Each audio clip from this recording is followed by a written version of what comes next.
Hey, what's up to our sidekicks and henchmen out there in the Geek Nation? Is it me or does that countdown music slap? Yo, it's a bouncy tune. Every time I'm like, but nobody can see me dance. I don't think it slaps. I think it just kind of like lightly snaps. Yeah, it's like a snap bracelet. I liked it this time. I liked it this time where it was like the numbers were in black and then boom, around 21 seconds. Full contrast. Full disco. Yeah. All right, what's up to our sidekicks and henchmen out there in the Geek Nation? You're joining us for the Sunday morning weekly comic book discussion show where we will review this past week's comic books. We have some letters to get to, but first we're going to do the intros. I'm your host, Johnny Destructo, owner of Johnny Destructo's Hero Complex at 4327 Main Street in Philadelphia, Pennsylvania. Below me is Chuckle McFucklesticks. Len, what are you giggling about? I don't know. All of a sudden, this feels like the PBS version of Spoiler Alert. I don't know. Hey, everybody. Hello, Yes. everyone. It's a magical time here. It's Spoiler Alert. Boys and girls.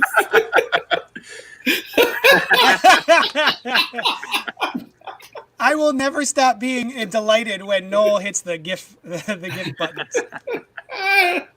What's up? Let's talk some comics. Let's do it. Also with me this week is Noel. Hi. I feel like it's been 4 or 5 weeks. It's since been we just 5 weeks. Since we did just like a Sunday morning just talk about comics, so it's happy to be here because I realized yesterday too. Even the last show that you guys had, I was not. So this is like my first time back in a month. Oh, right. Oh, welcome back. Yeah. And with us also, that looks like freshly out of the shower, Brian Lieb. You're right. This is my freshly out of the shower special edition. That's not true. He's got a bucket of lukewarm water next to him, and he just like wets his head every No, 5 the to 10 shower. minutes. Yeah. That's how he showers. Shower. My shower. I wish he had like one of those clear buckets of ice with a camera at the bottom, and then like every 5 minutes he just dips his head into the ice bucket. Yeah. You can just see Brian. All right. Oh, letters. I meant the pre-mentioned letters, the aforementioned letters. There's only one of them. It's letter singular from Homer Sexual, longtime friend of the show, Homer. He says, "Hey there. So, this week's issue of Hellions sees the Smiley robots, controlled by Cameron Hodge, rebel against him and befriend Havoc, only to be wiped out by Psylocke, who is acting under orders from Krakoa. Yeah. The last page is a policy statement that all AI must be destroyed immediately by any mutant who encounters it/them. Yes, another step towards the complete villainization of the mutants. It seems like Marvel editorial actively wants the readership to be anti-mutant. I wonder how Wanda feels about this policy, having been married to Vision." Oh, that's a good question. On that topic, I want to see WandaVision so bad, but I refuse on principle to subscribe to any streaming service beyond Prime, which I've had since pre-streaming days, and Netflix. There are just too many services. IDK, who could afford to have them all? I wanted to watch The Stand, CBS All Access, Runaways, Hulu, Titans, and Harley Quinn, formerly DCU, now HBO Max. Are there people who actually get all these services? Have all of the aforementioned services. There is so much good stuff. Well, I think, but I can't actually see it, that I'm missing. But there are like 6 streaming services, if not more, competing with each other, with new ones keep coming. Is this model sustainable? Sorry, not exactly a comic book topic, but close. I have all. Let's see. I think I canceled DCU, but I have HBO. Oh no, I don't have HBO Max because I'm using Noel's HBO Max. Because I have HBO Max. And I'm using my friend Julia's Hulu. I think we're playing for CBS and Netflix. Nope. I'm using my friend Tink's Netflix. Oh, so I guess I don't pay for all these. I only pay for like 1 or 2 of them. Yeah, so you don't count. No, Homosexual. Listen, dude. All you have to do is none of these have 12-month commitments. Just roll your subscription, dude. So for like 2 months, have Disney Plus. Pay $5 a month for that, and then cancel it when your show's off. And then go to the next one and the next one and the next one. Like you can hop from service to service. Now, what'll likely happen, and you may know yourself, is that you'll start keeping them because you like what they offer, and it's not worth it for you to keep going. Which is what I do. So like something like CBS All Access, we were only going to keep it for Star Trek Discovery and then turn it off for however long. It's a nominal fee, and we kept watching stuff. So it was like, cool. And then Apple sent me a notice saying like, hey, do you want to bundle this with Showtime for $2? Like, sure. So it's just it's a snowball rolling downhill. I know it's not much cheaper, but we use all the services and we just drop the ones we don't. There's no like weird cable style punishment if you leave early. It's just a streaming service. That's true. Cable was a bitch. You would have to, and like you have to wrap it all together with all these other services, and and pay for the sports fee, whether or not you ever watch sports. Just only pay for what you want to watch when you want to watch it, and then get rid of it, and then move back and forth. Like also, alternatively, borrow your friends' logins. Because here's the thing. I used to feel bad about it. I was like, oh, I don't really want to do that. I was hesitant. I was like, it feels kind of like stealing. And then I read somewhere, I don't know if it was HBO or Netflix or somebody. It was one of those streaming services, and they were like, nope, that's what we want. That's fine. You're totally allowed to share your logins. They limit it, but they were like, nope, we're totally fine with it. Do it. I think Netflix is the only one that's okay with it. They're like, is that it? Because Disney definitely tries Disney's to fight not hard against it. HBO Max is like, just don't tell us. Yeah. Don't ask, don't tell. Weird. Yeah, well, like they've got profiles, so they invite people to share. Right. But the ones, but they're like, your logins for you. The profiles are for those in your household. Like, whereas Disney Plus is just like, no. And I say this counts because I live within the household of Noel's heart. Yeah. There you go. Well, I mean, does count. I think that's in the bylaws of the majority of valve. The majority of things in the room I'm sitting originated from you. That's a good portion. So like, I feel like you post residence in wherever I live, like in some fashion, which is and also, even in a bigger sense, I think all of us as a community live in whose house? Run's house. Run's house. Yeah. See, my viewpoint of it is this. Now, I only borrow one person's login, and that person, who I'm not going to say because I'm smart.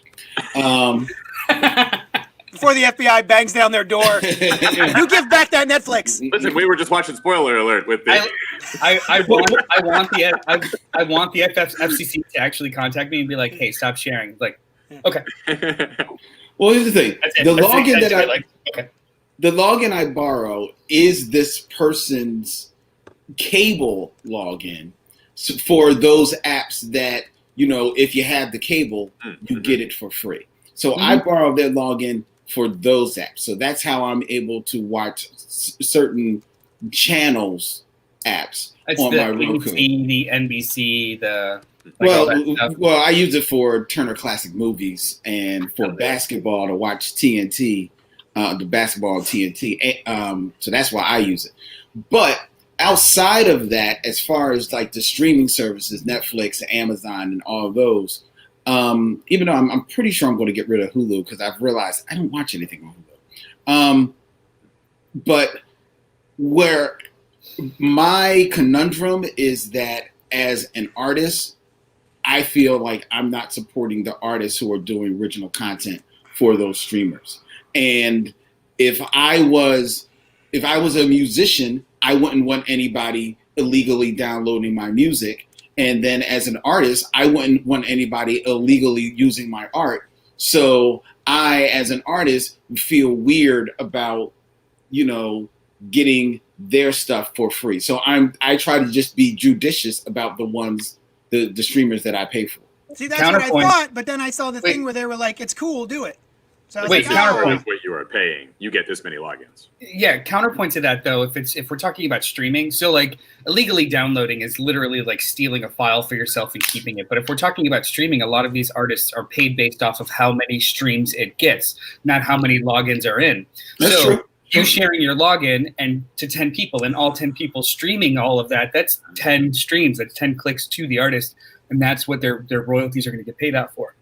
Well, that's interesting. I feel like support services overall that you use, but if it's a question of am I screwing the artist? No, the company is screwing the artist normally because the streaming rates are terrible. However, just viewing their content or listening to their content is practicing. And that is also my argument as to why I don't get like the code broken or however you say it, fire stick that a lot of people get. The jailbroken. Yeah. Jailbroken. That's what I couldn't think of the term. Yeah. Fire jailbroken. That's why I'm one of the like 10 people who still support hard media. Like I go to the record shop and I buy from record shops or I buy from online record shops because I want the hard media. I'm using the wrong word. Physical media. Physical media. Not I like hard media. Hard media is good. I only buy erect media. Hard. Throbbing media. Just I know what you're saying. media. Yeah. All right.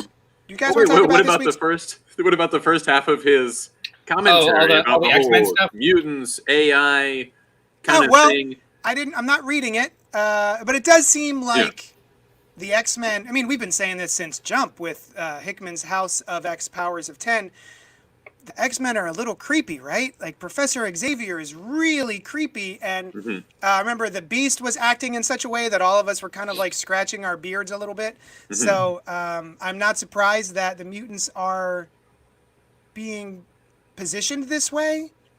See, I also am not reading it, but I remember we read an issue of Iron Man, and there were some very like anti-AI sentiment, and just from what that, and the way that he was describing it in this letter was like it's like an anti-AI sentiment, which to me strikes me as kind of shitty. You know, it's kind of like a sentient life form, you know? Well, it sounds like they're building up towards an event. It sounds like they're seeding the things of like, here comes an AI war. Right. Yeah, this whole era of X-Men has been based off of we've always held supremacy in every way, so let's actually flex it. It's not necessarily villainizing them. It's just uncomfortable for us to see because it's a different tone. I don't know if they're the villains, but they are very protective and they know that they're homo superior. You know, like I actually think it's pretty cool. All right. Anything else before we move on to this week's books? Yeah. All right. Let's friggin' do it, y'all. It was a week. I'll tell you what. Let's see. Oh, and thank you, Homosexual. Thank you so much for writing in. If anyone else wants to email us, you can go to, you can send your emails to cultpopgo@gmail.com or just comment below as we're chatting and you'll be part of the conversation if it's pertinent to the conversation at hand. So That's a caveat. Some people will just be like, hey, what about Wheaties, y'all? Dark Knight's Death Metal number 7 from DC Comics, written by Scott Snyder with art by Greg Capullo. DC has this to say about it. The song remains anything but the same as... The song remains anything but the same as the house lights start to come up on DC's biggest, baddest battle for control of the multiverse. The Darkest Night is on the verge of ending this concert once and for all, but Wonder Woman has more than just a greatest hit play. The Amazonian warrior stands ready to shred the Darkest Night solo. This extra-sized finale issue includes not one, but 2 mind-blowing epilogues that lead directly into the next phase of the DC universe, and no fan will want to miss that. So I'm going to start us off. I was enjoying Dark Knight's Death Metal. We went back and read Metal. We enjoyed that. Noel and I did, at least. And now it's like, Death Metal, what big, crazy fun. In the first issue, Wonder Woman created an invisible chainsaw out of her material from an invisible jet, and she chainsawed the Darkest Night. And I was like, finally, that guy's dead. And of course he wasn't. And now at the end of it, I have to say, it seems like much ado about nothing. In here, I couldn't help but chuckle when they said the song remains anything but the same. But to me, it's a cover song that we just keep hearing over and over and over again since Crisis on Infinite Earths. My takeaway of the DC universe seems to be Crisis on Infinite Earths, we're wrapping up all of the universes into one. And now, later, we're going to, we got to expand the multiverse again because people miss the multiverse. And then we're going to have another crisis where we, funnel everything back into one universe. And then we're going to have hyper time so that everything still exists. Hyper time means everything exists. And then we're going to have the new 52 and we're going to have rebirth. And now we're going to, which we already have a multiverse, yes? And now the goal of the multiverse, or out of Dark Knight's metal, is we're going to have an omniverse. What's bigger than a multiverse? It's an omniverse. What if we had more multivi versus multiversi? But I always thought it was weird that they only had 52 universes in that. Yeah, that was a weird number. It was like, why isn't it one or infinite? Yeah. You know what I mean? So I like that they got rid of that. So I guess it's, all they've done is open it up from 52 to more multiverses. And it just feels like the same thing over and over and over again for no good reason. Because someone explain hypertime to me. For my reasoning, hypertime is all of it exists, right? Yeah, hypertime. Yeah. See, that's how I see it. It was like somebody came up with the idea of infinite universes. That was cool. Somebody who doesn't think that was cool was like, let's get rid of that. And it's this concept. So I'm on the infinite universes is cool side of things. So I see it as like, they took away our infinite universes. Ooh, they're coming back. Somebody fucked it up again and they took it away. Ooh, they're coming back. Wait, to answer your question though, hypertime, to me, hypertime is just that in each universe or in every dimension, time flows in its own way. So you can hop dimensions and it's 40 years in the future or 300 years in the past. So hypertime is really just kind of every universe is in its own kind of bubble of space and time. That makes sense. Well, it was after the Kingdom Come sequel. And when the Superman and Wonder Woman's kid is like in charge of, she's like watching out for hypertime. But I think narratively it was just like, oh, we're back to the multiverse. Yeah, and also to piggyback on your points. Yes, this was an anti-crisis, which is what they told us at the very beginning of this effing series, was that it's going to be a reverse crisis where every crisis historically just kind of like consolidates a multiverse or creates a new, smaller, contained one. This one's just going to blow all that up. So like Crisis on Infinite Earths consolidates everything. Infinite Crisis makes the 52. Final Crisis saves the 52. Flashpoint rejiggers the 52. And then Multiversity was just like a map of labels the 52. 52. Yeah, that was just like a map of which is a great series. Everyone should read that. That was fun. Yeah, I like Multiversity. But this was just a way of saying everything that happened before happened now. It's an anti-crisis, right? So like instead of consolidating everything, we're just going to try and figure out a way where all of it matters, so everyone stops bitching. And I was super into it as far as that goes. Like I was, as far as like, where does this leave the DC universe and everywhere? Yeah. And I assume, and I think we talked about this offline, that there would be, this is their device to say writers can pull from anything and over time it'll kind of like sort itself out as to what the continuity is, which is what happened after Crisis on Infinite Earths too, as much as they might not have done it on purpose. It took a while to kind of consolidate and gel into what it was. But as far as like, here's where we got the DC universe to, I was all about it. What's that? JD is holding up something called Invisible Man. And that's for Len's benefit. No, it's answers for Robert Monroe's for the down below. Robert Monroe commented, have you guys read Ken Quattro's Invisible Man, the Trailblazing Black Artist of Comic Books? It's an incredible read that expands on our knowledge of comics art history. Interesting. Is that Blue Beetle? The original Blue Beetle is on the cover. JD, put your screen full screen so people can see it. Please. There you go. Yeah, it's a very cool book. It's came out fairly recently. Yeah, like about a month ago, maybe. Yeah. Is the one of the creators or the creator of the Blue Beetle is a black creator? I'm not sure. I believe so. I believe the artist was. And he's a golden age. I mean, that was real early in comics history. Yeah, and the guy in the yellow jacket is I forget the character's name, but he was in Negro Comics, which is actually printed here in Philadelphia. Yeah. Would you say is or what? This is like an older thing. Oh, it's older. Yeah, okay. It's a long time ago. Sorry, I didn't mean to stop the show. I was just giving it to to Robert Monroe to show him that we have the book. Yeah. Oh, gotcha. At 4327 Main Street, Philadelphia. Also, if you can't make it, willing to ship it. That's true. That's true. Continue. Yeah, I mean, that was a lot of what I was watching this series for anyway, and I unexpectedly enjoyed the way that it was told. And some of the newness and fun of that had worn off a little by this time. You know, like the aesthetic of it is not really the kind of thing I usually get into, but was into for this. And a lot of the parts were cool, so I wasn't like blown away by this finale, although I did think it was good, and there were a lot of cool moments, like Batman's trick with the not keeping his ring on his finger. I thought was a cool thing. Or that was cool.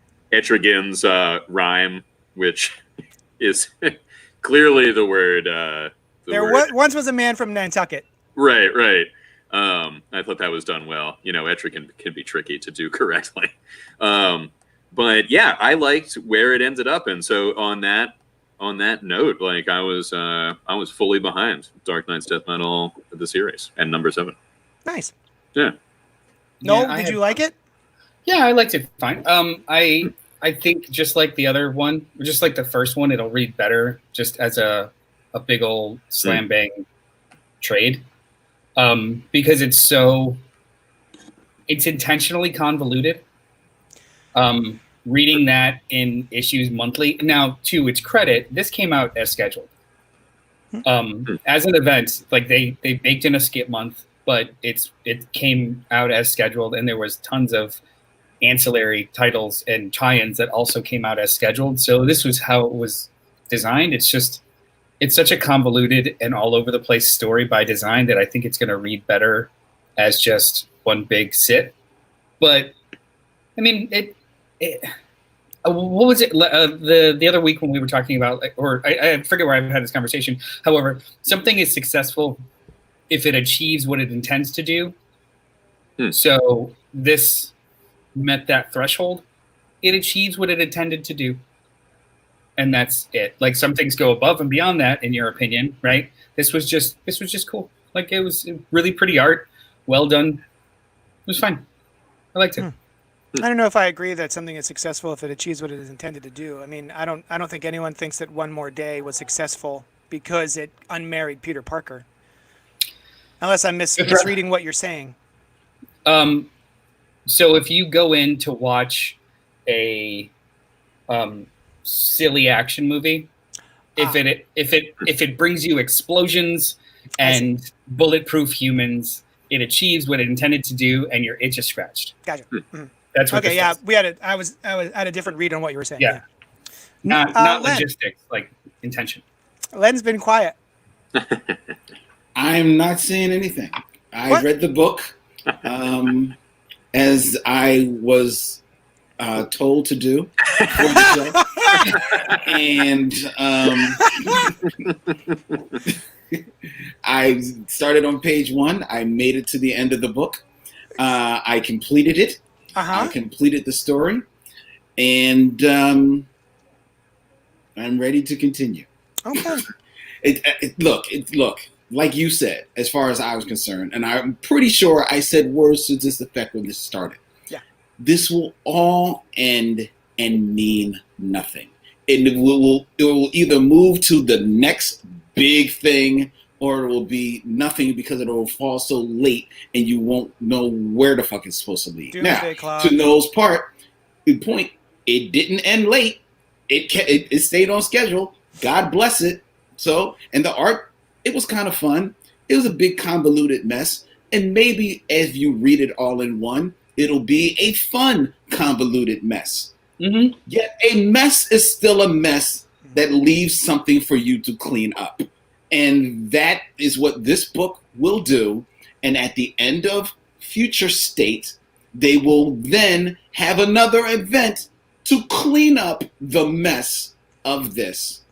See, I don't see it that way. I think this was kind of, I was real excited about 52, the new 52 when it started and the reboot and everything. And that excitement waned, looking back, relatively quickly.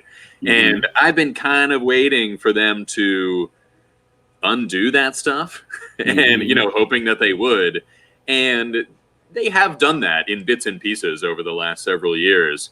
And here, I mean, I see that like it looks pretty done now, and I think it did accomplish something.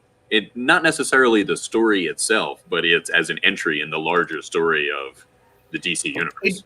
It didn't. But there's a read on it though that it didn't fix anything. It just allowed everything. So Len, you're saying if it ends, it's just going to either be nothing or so late that it doesn't matter. Nothing meaning in this case, everything. Their solution to this problem was make everything exist that ever has been. So in a way that makes it a very passive finale, because it's don't worry, everything matters. It's okay. There's no real perspective to it other than you get all your toys back. Yay. Yeah. So, but that's a big win. It's cool. Having read, we're going to talk about a couple of the Future State books. Having read those, they have absolutely no bearing and no purpose in relation to death metal. There's no connection whatsoever. So when people are it leads into Future State, no, it doesn't. There's literally no thread whatsoever. Not even a tenuous one. There is. Oh, sorry. They put a tiny paragraph of ad kind of copy. Well, no, I mean, I think it explains exactly how you would experience it if you were living in that universe, is that as things settle down, there will be flashes of potential futures and sometimes even the past. There's no story thread whatsoever. No, I mean, but they say. And this was supposed to be a longer initiative than just a month and a half or 2 months. Right. So even if we love these books, cool. Well, they're probably not going to go anywhere. I think Batman and Wonder Woman are going to end up in main continuity. Is my supposition. Well, I mean, the spoilers. The end of this book, Wonder Woman is taken off the table. I think that's the main thing that's going to get that's going to follow through. Other than that, in a good way. I think I thought in a good way for once. A lot of times it's they died or whatever. I thought it was pretty cool how they had her kind of go off to help with this new sort of. I liked their reasoning of these creative entities. Although I thought calling them hands was kind of lame, but she ascended. Yeah. She ascended like a god. She ascended, which I thought was actually that's new. Yeah. And it also is she could be back whenever. You know what I mean? It's not a shocking, sad finale to it, a sacrifice. It's she goes off to do some other thing. I'm hoping. So the other Wonder Woman Future State book, Immortal Wonder Woman, it's supposed to be Diana at the very end of time, I believe. Oh, interesting. That sounds cool. Maybe that'll tie in thematically to her ascending, but I mean, whatever. I mean, I also don't really see it as any kind of failing of this series that Future State that they don't have that much to do with each other. No! I'm talking about I'm talking about the narrative and geek culture that this follows up into this. There's literally no relation whatsoever. It's just the next box to check. Yeah, these events. It's not a continuation of this story. Hey, I loved this. I can't wait to read the sequel. No, not at all. Totally different things. Yeah. Now I am interested about this the team at the end. I think that's kind of cool. The Luthor and Martian Manhunter and them who are the vanguard of heroes and villains who are the vanguard of this new. See any threats incoming? Yeah, I'm triggered by the word totality. Oh, yeah. What is triggered that? By what? From? The word totality. Oh, because that was the all of Scott Snyder's run on Justice League. The totality. Right. The totality. Yeah. Now, why do you guys think it ended with a shot of the Justice Society, which thematically doesn't seem to fill in? But I think it was just this is the biggest missing piece from what was. Oh, you think that was the other? No, it says it's Earth Zero. In 1943. For now, we're calling it Elseworld, and then the very next shot is them in World War II with the. Yeah, I mean, to me, I thought those were complete jumps. No, called it Elseworld, and then they show they literally pan out to it, and then.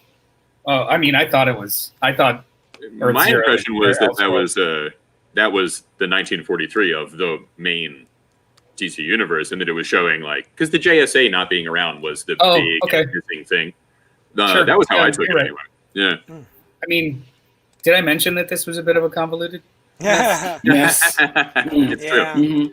My favorite line in here is on the screen right now, where Wally West and Barry Allen are squaring off, and Wally says, "You should have stayed dead, Barry," and Barry says, "You're not Wally. You're just a bad idea." And as someone who does not like what happened to Wally West in the past 3 years, it's a pretty bad idea. I'm glad that has been wrapped up. Yeah, but Wally is not right. It's not wrong. Barry he should have said yes. Wally is actually completely wrong, but I'll tell you what, guys. I am not.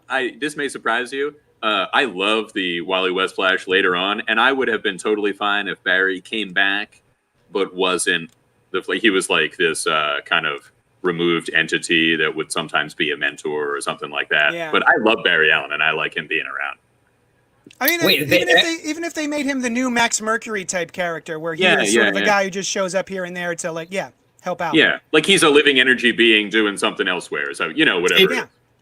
Did everybody? I know it wasn't on the assigned reading, but who read the Future State Flash book? Oh, not Jesus! Yet. I did read that. It doesn't look great. I want to punch it.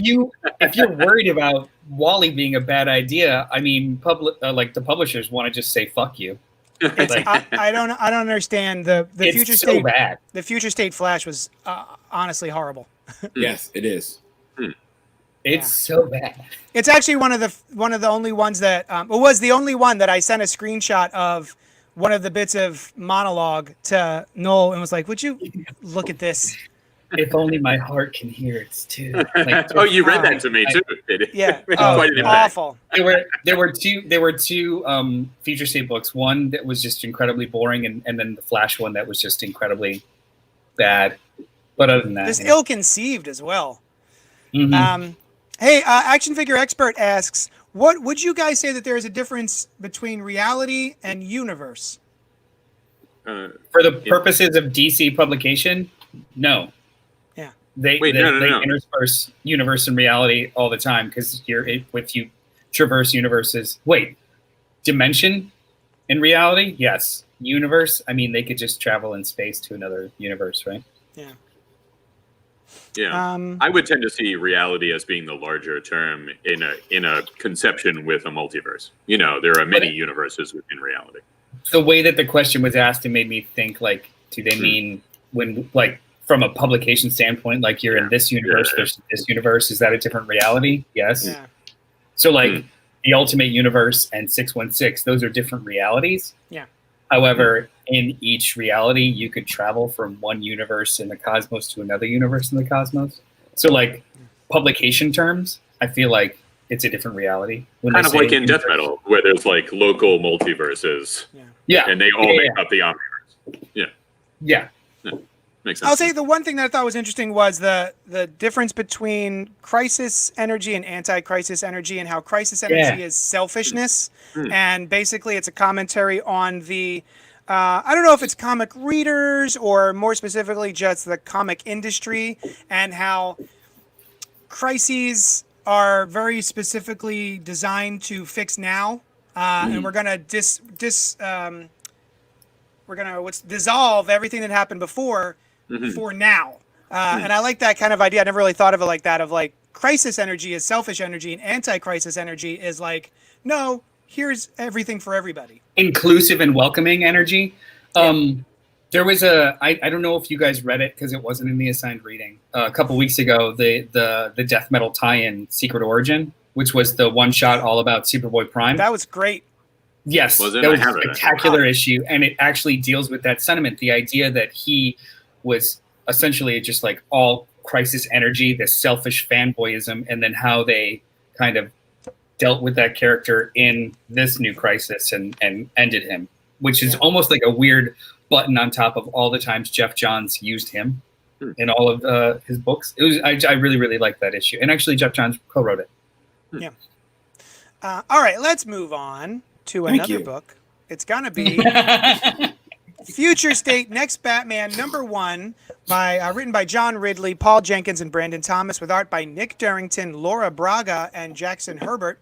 Gotham City has always been dangerous, but now it's downright deadly. Following the tragedy of A-Day, the mayor allowed the private law enforcement group known as the Magistrate to take over policing so-called masked crime.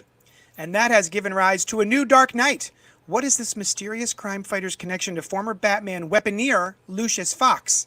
The fight for justice has never been this dangerous. Then, in a new tale of the outsiders, everything in Gotham City may be under the thumb of the Magistrate, but even members of the totalitarian force know that the outskirts of town are protected by the sword of Katana.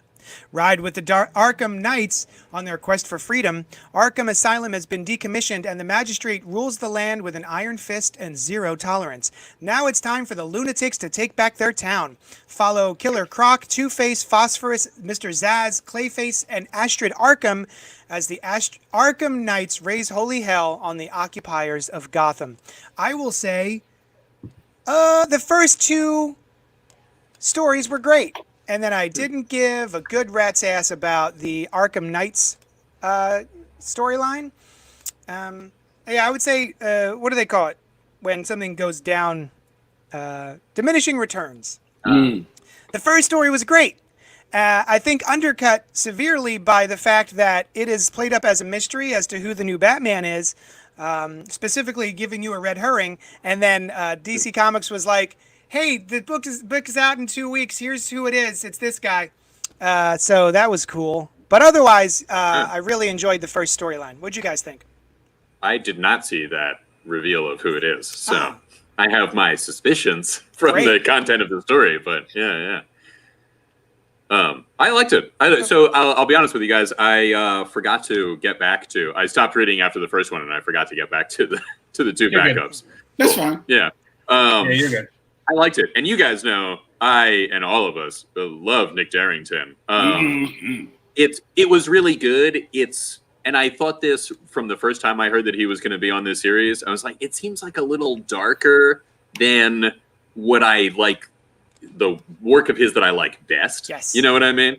His best work is kind of like indicative, I would say, of the Mr. Miracle covers with the very vibrant colors. Yeah. And even the Batman that he did in Superman Batman or in Batman Universe was like outstanding, but it's very bright, it's very brightly colored stuff. And so I think, it still looks phenomenal, but it's not the kind of like top entry that I normally expect Nick Derington to be. However, that being said, the story was really good. These things are always they're a little difficult because you have to introduce this brand new character in status quo and know that you don't have that much time. Like, there's only going to be a few issues of this, or whether he makes it into main continuity is a different thing. I think the costume design is cool. And I like the line, Batman is on one of the gargoyles of Gotham City, and he's like, I don't know how the real Batman ever. It's like, nah, check that. I am the real Batman. That was cute. That was cool. Yeah. So I'm intrigued. I'm brought in. I'm hoping this dude's going to become the next Robin. The Bane gang guy. We'll see what happens. I didn't even think about that. Yeah. See, I disagree with your read on the art though, because while I do agree that Nick Derington, as far as certainly with my introduction to his art, has been more on in brighter confines. When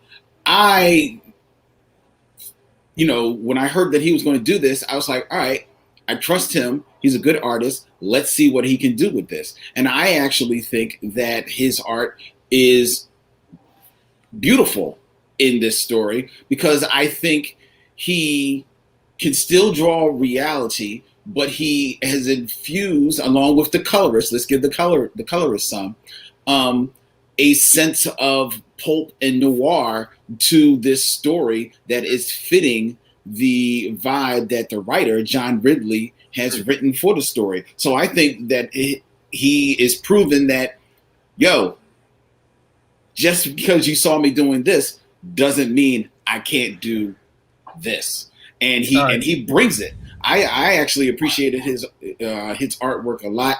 I enjoyed the story. Yeah, JD's right. Like there's the little mystery in there. And if you read the solicitations, maybe you have an idea of what's coming. Who knows? The solicitations could be a red herring as well. They have done that before as well. So I was reading it saying, okay, it could be this, it could be that. I'm along for the ride to rock and roll. Look at that! Look at that beautiful scene. Oh my God, it's fucking gorgeous, man. I may have been misunderstood. Like, this book looks great. Everything that I was saying was like, but what else could I be looking at Nick Derington doing, and some other more gloomy artist could be doing this book? You know what I mean? Yeah, but to that point, I think that he is doing this well enough. He doesn't have me thinking like, oh, this might be better served in somebody else's hands. He looks well suited for this. You know what I mean? Let me credit the color before we get further. It's Tamara Bonvillain. Yeah. Oh, there you go. And like I've you mentioned it, and I keep trying to just squeeze into like give the color's name. Yeah, you're right. You're right. Definitely. But like the case in point, I'll throw out there real quick. My favorite artist of all time, George Perez. I could see George Perez. I could see him do Legion of Superheroes. Great. I could see him doing Superman. Great. I could see him doing Flash. Great. And if somebody said that George Perez was going to do Batman, it would sell because of his name. But I would know that no matter how good it looked, it would be better served in somebody else's hands because that's not his strong suit. You know what I mean? Nick Derington, to me, is pulling this off well enough that I don't need to see anybody else on this book. You know what I'm saying? I don't want to break it to you guys. He's just doing the one issue. Oh no! What? Oh. Look at the solicitations. His name is nowhere else on the other 3 issues. Come on. Why would you do that? Well, that's fine. Then I will read this book and then I will move on. Because, I was compelled enough by the story, but I looked ahead. He's only on issue 1. That just kind of sucks no matter who it is. Like, have a single story, a single artist for the story. I'll find out who the other artists are. Yeah, that's a bummer. Yeah. One of my problems with this overall issue is a consistency problem. If you look at the Gotham City that's on the screen right now, it's a very specific looking Gotham City. And then the next 2 versions of Gotham City that we see in the subsequent storylines, backstories, yeah, very different Gotham cities. And I remember, back in the early aughts, maybe they had a whole new redesign for Metropolis. It was like a futuristic Brainiac version of Metropolis. Everything was futuristic, and there was like a layout that all of the artists had, and it was consistent. That is not done here. It's just like, draw a future Gotham. Whatever it looks like to you is fine. So, yeah. All of these futures aren't existing on the same timeline, by the way. Like all the futures of Future State. Yeah, this isn't all the Future State books. This isn't like a coordinated effort.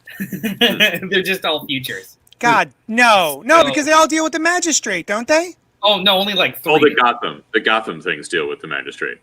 The other universes. He's talking about in between the books. Yeah. Oh yeah. Like the Wonder Woman book is not necessarily like she doesn't know who this Batman is. Yeah. Right. Like it's like to make it even more confusing.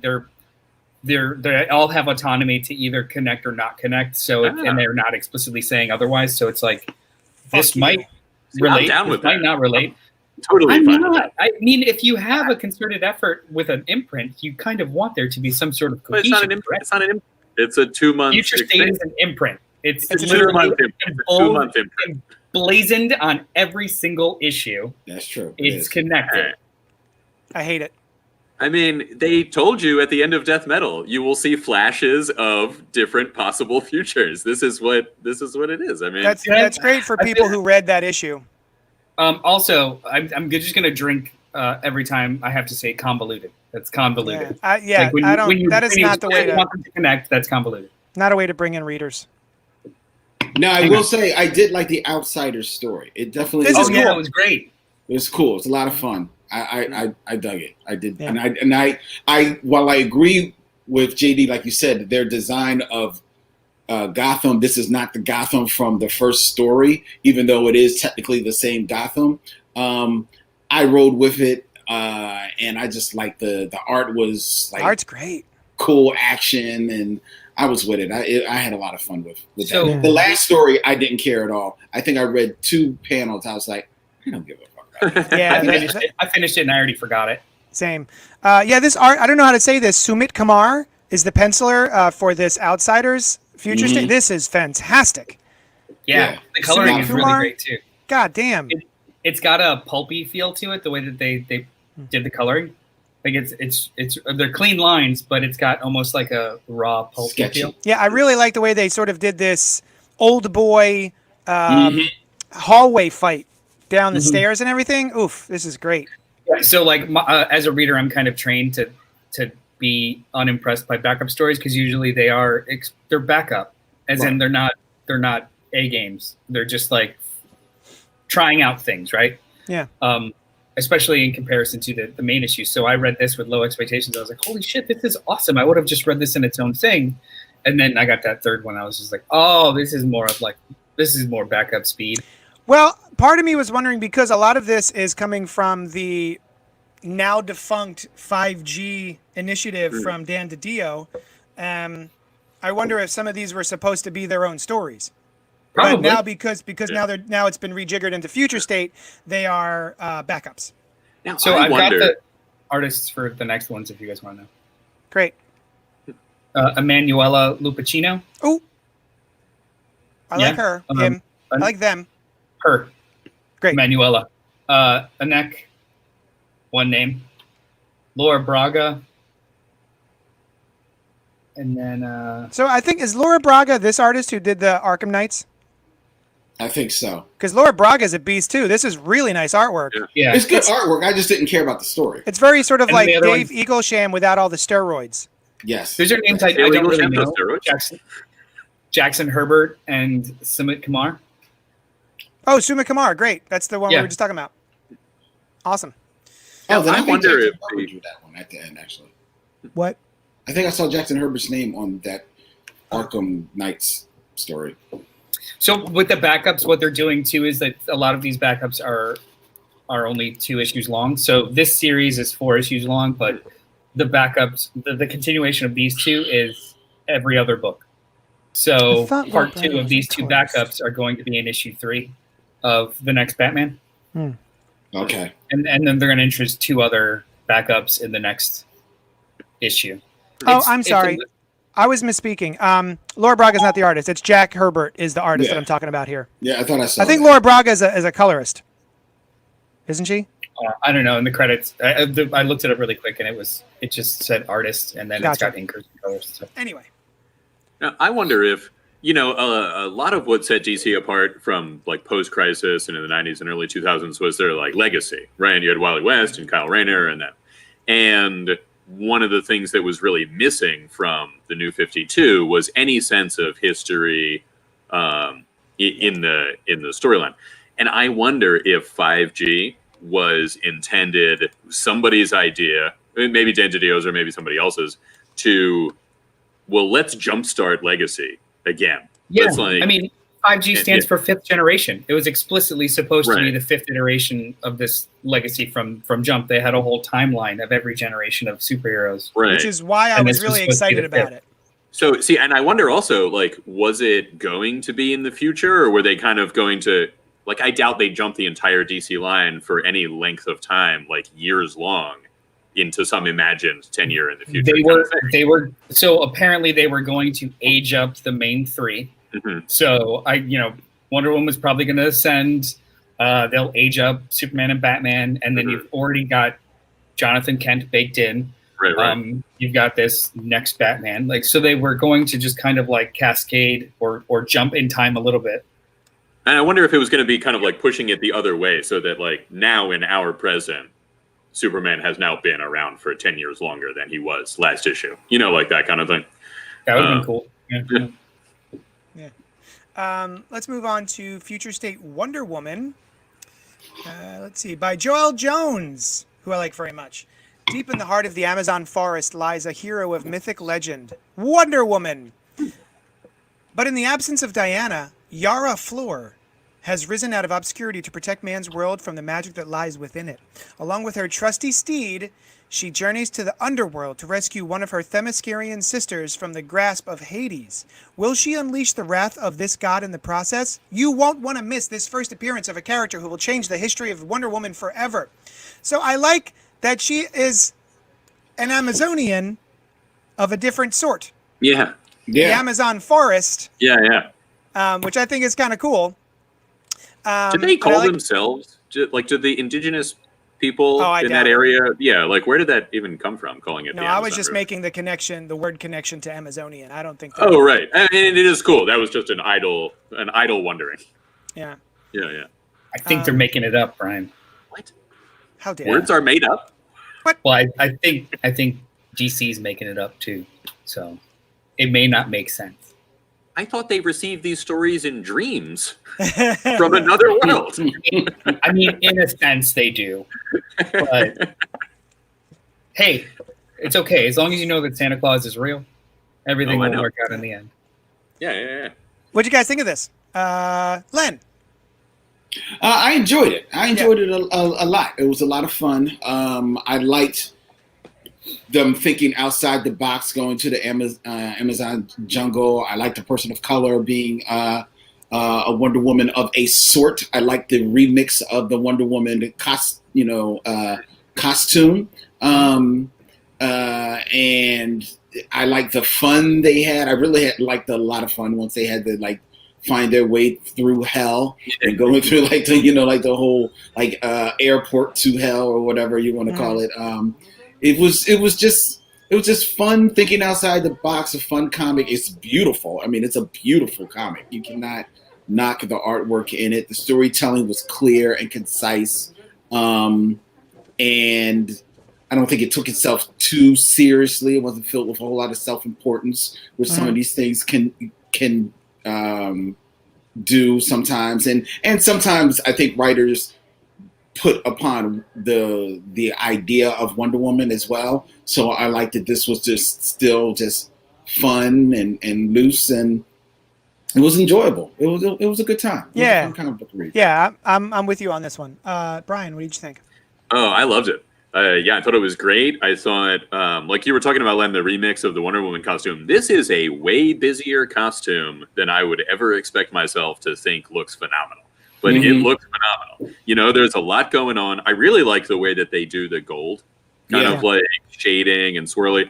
I like her bolo, kind of in place of a lasso. You've got this golden bolo kind of thing, which I think is really cool. Yeah, later on in the book. Yeah, there she is. There you go. Yeah.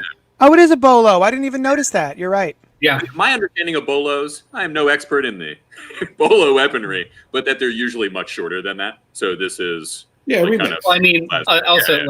we're talking magic, fucking Wonder Woman's lasso is 2 stories or 10 feet.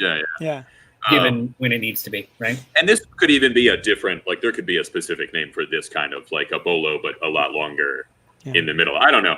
But I really like the mythological world building that they do in this story. It reminds me of Sandman, or in that kind of capability, that level of capability. One line, they're talking about how Zeus and Tupa sat on their respective thrones. The narrator says, I couldn't tell you how this came to be or what came before that. And it's this thing that's just this hint that there's a massive universe that you don't know about and you don't need to know about for this story. And that kind of sets up this atmosphere that I really like. The art is phenomenal. And the interplay, she's a fun character, with her dealings with both the winged horse and that, I don't know what she is, a sprite of some kind, sort of an antagonistic, but also friend. The winged horse has a name, and his name is Jerry. Yeah, Jerry. Aww. Yeah, that's cool. Pegasus Jerry. Yeah. Well, Pegasus was the name of a different winged horse. A lot of people call winged horses Pegasus, but that was just that one's name. And so it's like Kleenex? Oh, I didn't realize that. Yeah. He's the Kleenex of mythological characters. Oh, shit. I thought a Pegasus was a flying horse. No. Of course. Indeed. Well, there we go. Yeah. Oh, and I learned something today. Oh, I like this. The crunch at the bottom left. Yes. getting his butt bit. Also, what they are doing to this guy is terrible. They're trying to get into the underworld, and she is stealing his entry, his coin. Yeah, it's pretty brutal. Yeah, that's bad. Like that's really bad. So this was my favorite Future State book of the week. Actually, this might have been my pick of the week in general. This stuck with me as much as I loved the next Batman first section. This has stuck with me since I read it, and we got to even read it early. I keep thinking back on this because I absolutely love the design of this character. I think she's amazing.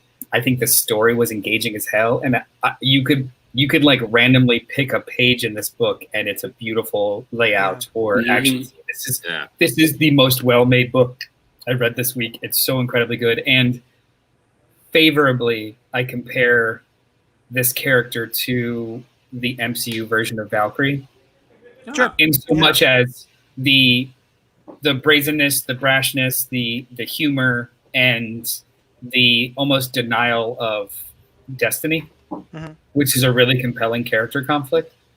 One that's internal as opposed to just beat these men up, just beat this god up. Just like this is a very compelling personality, and I fucking loved it. I hope they do something with her beyond Future State because it's really supposed to be an issue. CW show coming. Yeah.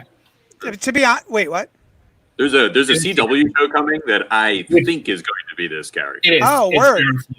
Because I was getting ready to say, as I was reading this, I was like, the next Batman and this Wonder Woman are going to be sticking around after this event. Oh, yeah. And I'm glad that they are the two of the best ones. Bendis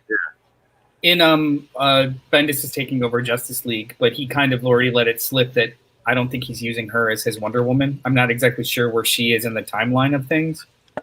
Actually, she could just be in present day. There's nothing about this that is. Again, with the Future State books, some of them are 5 years in the future, some of them are 2,000 years in the future, and there's no connection to any of them. But I think he's using Hippolyta. Oh, cool. Hippolyta. Yeah. But either way, I love this character. I love this book. This was amazing. Everyone should pick it up. Can anyone tell me what's happening? What she's yelling in this panel? What's that? Is that what she's doing? Yeah. Because that doesn't seem. I wasn't sure if that's from the right part of the world.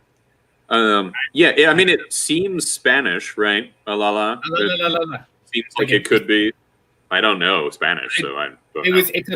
To me, it's a. I mean, if it's Spanish, that means it's the. But right.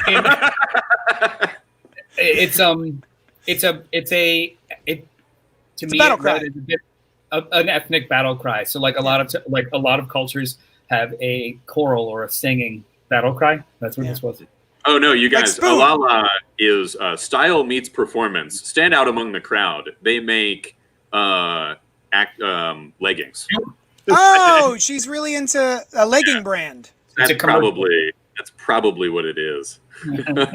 Yeah, like legs. If you remember legs from the 80s. Yeah, exactly. Yes, I do remember the legs. They came in the little legs. She got legs. She did. All right, let's move on. Yeah, I agree. I guess I should say something. I agree. This and the next Batman are my two favorites. And I think the problem with Batman, and the reason this is probably a little higher on the list, is because it's a full issue and it's a full story. Well, not a full story, but it's a full issue. And I think the next Batman is bogged down by those secondary stories a little bit. I agree with that. Like, give me 5 more pages of the next Batman and get rid of the backups, and it probably would have been a lot stronger of an experience. Yeah, I agree. Oh, guys, if you're curious, there's little there's a mix of mythologies in this underworld, which I think is interesting. And one of them is Gehenna, is this way. And if anybody doesn't know, Gehenna is named after a valley in Israel where they used to, very short version, they would pile up the bodies and trash and the bodies of murderers and thieves, and they would burn them all the time. And so ravenous dogs would be wandering through this constantly burning area. Also, the followers of Moloch would be there sacrificing infants. And Gehenna is translated as hell in the Bible. Oh, yeah. God damn it, Brian. I knew you were on this show for a reason. This is it. All right. See you later, guys. Later. It was fun being part of your show. Shower. I want to check in with the commenters. Action Figure Expert says, hello. What's up? What's going on? How you guys doing? We're great. Mars Comics says, hello guys, the Amazon forest in Brazil was named after the Amazons from Greek mythology. I did not know that. That's awesome. And then Action Figure Expert chimed in with my favorite comment so far. Yo Joe, Cobra, la la la la la la la la. That's a throwback to the G.I. Joe animated movie from the 80s. Was once a man. Let's move on to Eternals #1 from Marvel Comics, written by Kieron Gillen with art by Esad Ribic. Never die, never win. Eternals. That sounds terrible. What's the point of an eternal battle? For millions of years, 100 Eternals have roamed the earth, secret protectors of humanity. Without them, we'd be smears between the teeth of the demon-like deviants. Their war was waged for all time, echoing in our myths and nightmares. But today, Eternals face something new. Change. Can they, or anyone on Earth, survive their discovery? So we had done a book club several months ago because the Eternals is going to be one of the next big budget Marvel movies. And we thought, let's check in with the Eternals, a series of characters I have little to no experience with. So we grabbed a hold of the Neil Gaiman and John Romita Jr. miniseries. We gave that a read. And correct me if I'm wrong, fellas, none of us gave a shit. No. I did give a shit about it, but I was into it. I had read it years ago and liked it a little more than I remembered. Okay. Even. So 1 shit of 4 was given, and a little bit. But I was excited about this one because I thought I like Kieron Gillen, I love Esad Ribic, and I'm excited to see what the current stable of Marvel creators can do with the Eternals to make them useful and maybe a little bit more interesting. And I think they nailed it. I think this issue was a lot of fun. It was very charming. It had some humor to it. And it sort of gave us a little bit more of a look into how the Eternals work, I think. It's a little bit more easy to understand, I think, than maybe the Neil Gaiman version, which I felt was a little esoteric. But what did you guys think, Brian? It's funny you should introduce it so heavily with the reference to us having read it, because I found myself thinking, like, there have been a number of Eternal stories published between that miniseries and this. Wait, and what? Yet there have. Oh. And at least there was like a series that continued from that. And yeah, there was something that happened recently. I mean, not like they haven't been all over the publishing realm. But it's referenced in the book when they all got murdered and what this new awakening is. That happened in a Marvel event recently. They just killed Well, yeah, I remember there was like a 3-page thing where it was like, oh, they murdered each other or something. Yeah. But I only mean that to say that, like, and yet this seems to be like just a direct continuation almost of that series. So I found myself, I was like, oh, I'm glad we just recently reread that, because this has a, like, Sprite comes back in this one. And I think the whole, like, Eternals can die is from that series. That, like, if they happen to die in the strongest of circumstances, then they'll come back in these pods. I think Gaiman came up with that. I'm not 100% sure, but I think so.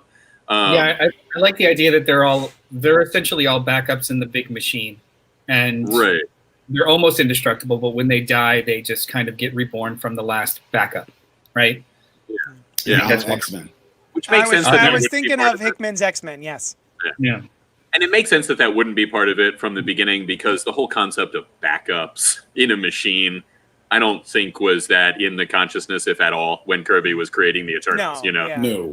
Like, computers certainly weren't what they are now. I was a little thrown by Sprite. He constantly referred to Sprite as she, despite looking exactly. I mean, it's not a human being, and it's and is a child, so it just looks exactly like she always did. And it's a different artist, you know what I mean? So that was through me. But then when they explained it, I thought it was pretty cool. And they're like, oh yeah, every now and then we change genders. It's every pretty couple common. 100,000 years we'll just switch it's it pretty up. common. It's like, well, I've never seen it. That was a great line, yeah. 20,000 years ago, but it is common to us. Yeah. Yeah, in a long enough timeline, yeah. I think it definitely sets up changing the ethnicity of a lot of these characters. Oh, true. Yeah, totally. Although they're pretty diverse anyway. I mean, not very, but there are, like, Makari is a person of color. Well, there's that one. So, okay, yeah, you're right, Noel. Yeah. Yeah, okay. I mean, there's one. Right. Yeah, that's a good point. I didn't think of that. So I thought it was good. No. I think I might have loved this. I just loved the kind of setup of it. So it was very accessible, but it also was very complex. To me, Kieron Gillen has two writing styles. One is very big two actiony style, and then the other is I am very interested in one very specific subset of information, and I'm well steeped in it, and I will not explain shit to you at all. And if you're not there, you don't get it. This was a marrying of the two. You could tell that he like created all of these new things and is referencing all of these incredibly old things, especially in like the interstitial pages, a la the X-Men. He knows all of the details, but he makes it really, really accessible if you don't know anything, which I really, really enjoyed. I think he might have made the interstitial pages stuff up, though. Like, I'm not sure that that's a reference to something sure. like this. But I do believe, based on the kind of writer that he is and how big he is into RPGs and role-playing games and stuff, that he has all of this shit written down. Like, he has created the entire hierarchy of all of the worlds of Eternals and knows exactly what it is before he started writing the story. Do you know what I mean? Like, he's the kind of person that creates those backups. So I feel comfortable starting this story with no real pretenses versus like instead of that series that I already kind of forgot.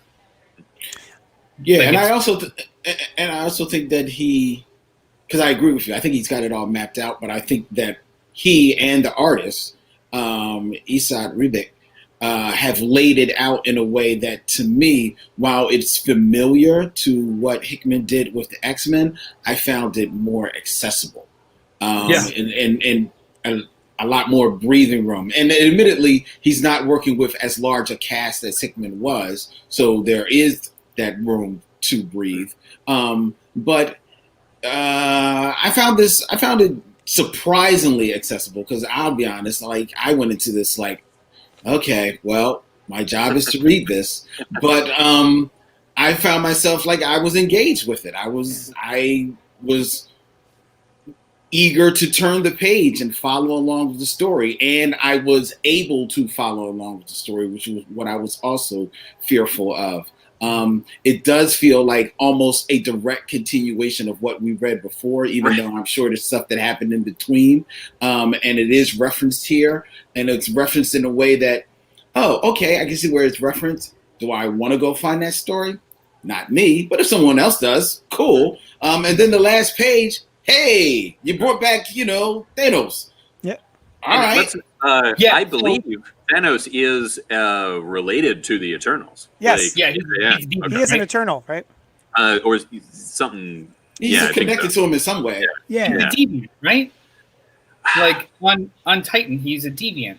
Like he was when he That's was right. He didn't That's like, right. like he is like intrinsically connected. However, so cool shit that they did here that I already forgot most of it. But with Thanos, he was last seen in Donny Cates's Guardians of the Galaxy, the first arc, where he was killed off, his head was chopped off, and then his last will and testament was like, hey, fuckers, I'm actually inside one of your bodies and I'm going to take it over. The way that all kind of turned out was Thanos is reconstituted and shunned off somewhere, but he doesn't have any of his faculties or memories. He's almost a bit like a Hulkish, which it seems to be like. So that is really cool. Like, it's the big reveal of Thanos, and everyone knows Thanos, but they're not negating what just recently happened with him. You see the dent in his helmet and stuff. But then also, I loved the narration in this. From the machine. Yeah. From the big machine, and they keep referencing the fact that it's overly talkative and it's overly emotive, this cycle. And I just feel like that's going to hopefully be a fun story point. Yeah. Like and they even say, like, something might be wrong with the machine. I love that. Yeah. I love that. So, like, in one issue, the economy of story being able to set up like 4 conflicts all layering on top of each other, and it doesn't feel burdened, overbogged, or convoluted. Yeah, it still felt kind of breezy, right? Yeah, definitely. It was a delight to read.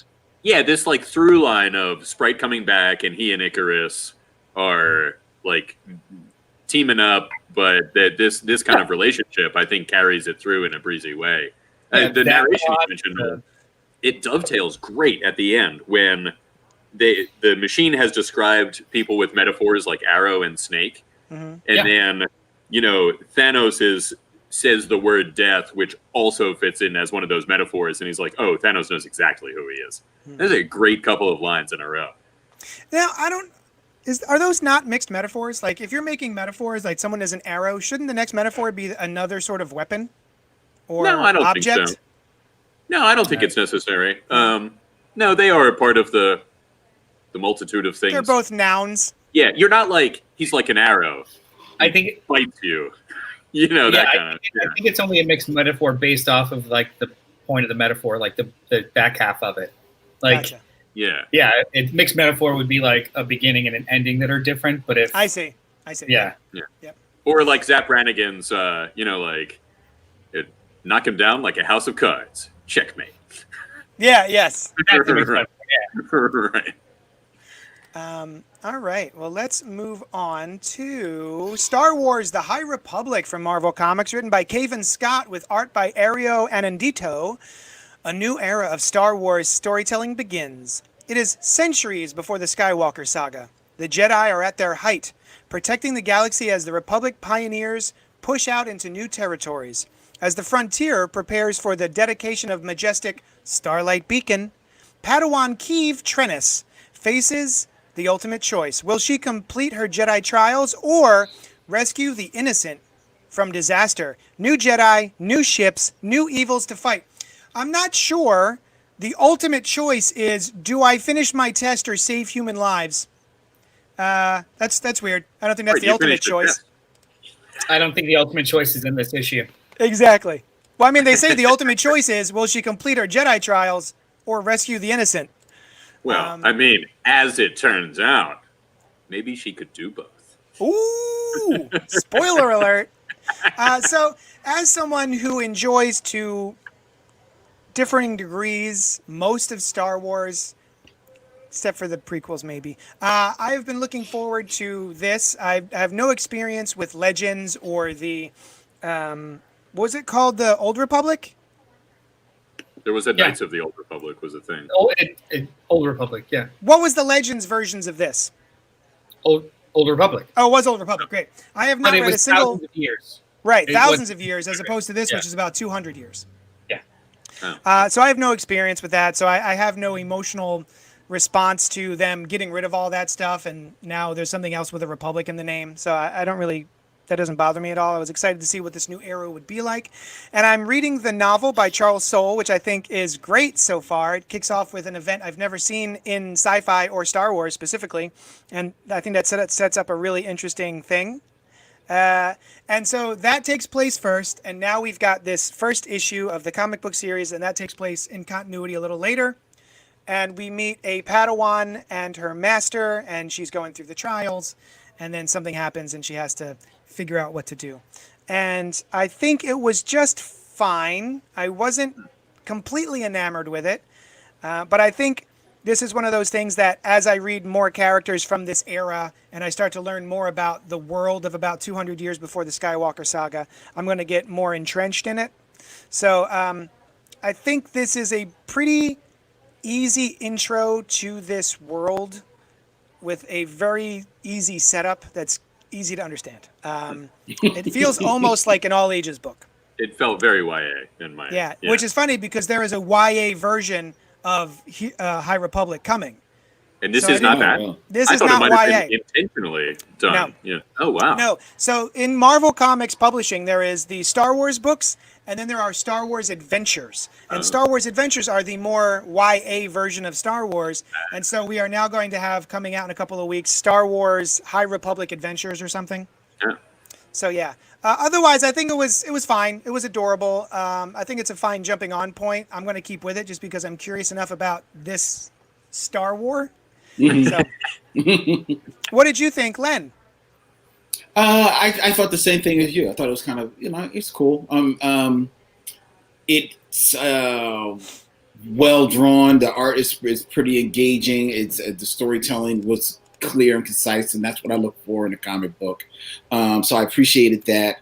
I appreciated more than anything in this book the timeline little interstitial that they give us of Star Wars, which lets you know exactly where this took place and where everything else in the Star Wars universe took place as far as chronologically. So I actually kind of like that's like, oh, I spent a little bit of time on that. If I can interrupt real quick, my problem with that timeline is they went through the process of having a timeline, but then don't tell you within High Republic what to read first. So the fact that the novel takes place first and then this comic book takes place slightly after that, I think is an important piece of that timeline that they should let you know. But go on. I think originally they were supposed to read too. Like the novel was supposed to be like a month before the comic. But coronavirus kind of screwed that all up. The fact that they both came out the same day, I could see why they didn't write that in there. Like, yeah, because they don't know how it's going to go. On the same day. Like all of A New Hope came out some time ago, and Empire's New, but they still put that in chronological order. Like these things will continue to exist, and it would still be helpful to have. But we're talking about potentially undercutting your other publication that just came out the same day. If they say, "Don't read this yet." No, I don't say don't read this. It just says here's the continuity of it. No, some people will take it as, oh, I can't get this issue until I read the novel that just came out today. Yeah. Right. Yeah. So I don't mind flubbing that. But it was fun. It was a fun little book. I too, while I didn't know about the whole distinction between their YA books and their regular series books, I did feel that this had a bit of a YA type of vibe to it. But I didn't mind that because to my mind, Star Wars is first and foremost for a younger age anyway. So that didn't bother me. And I liked that they were introducing new, different characters. And so I enjoyed that. I enjoyed the little little gnat that kept flying around, cannery. Yeah, cannery kept buzzing in her ear. I liked that. I thought that was funny. I thought that was a fun little bit. So I enjoyed it. It was a lot of fun. It was more fun than I was expecting it to be. Nice. So I will give you that, and I think people who are big fans of Star Wars will enjoy it. And as the world unfolds, like JD said, they'll become more invested in it and have fun with it. Yeah, I thought it was a fairly standard story, but it was reasonably well told. And the whole, I didn't see it coming because I didn't think about it. But the whole like, oh, your true test was the thing that you thought was distracting you from the test is nothing new. Mm-hmm. But the story of the test itself was fine. Like that twist for me, but I didn't buy that shit at all. So I would have accepted it being your true test ended up being this crisis you avoided, not he knew all along. Because if that was the case, he would have known that the beacon was dangerously sending out a vibe to get these dangerous locusts to this habited planet, and he did nothing about it to test his student. I actually think that's pretty fucking stupid. Lukaku's death is on his hands. No. I'm sorry. I went to go help let a customer in. Are you talking about how she implies that he knew all this stuff? Yeah. No, that's her. That's her telling us, oh, my master knew all of these things, and he was putting me under a test for this whole thing. That's her saying that. That is not some omniscient narrator telling us that he did that on purpose. That's her, I think, attributing a little bit too much to her master. Again, yeah. As the reader, they're telling me that this is what's going on. I took it as even her notion that this was all planned. It's just stupid. Right, which is I don't think it's true. I think that's her. But she's a Jedi Knight. I presume that she's. She's definitely, as you can see, a Jedi that is, at the end of some level of her training. So she's not fully, even if she is technically ending her training, there's still real world training to go through. I also read it as, if I remember it correctly, as her saying that, but still unsure whether or not that actually was the case. You know what I mean? It's just, it wasn't. I understand that it's from her perspective. I understand that she's green, but for even commonsensically, the idea of maybe he knew all of this danger and that was the real test. Like, come on.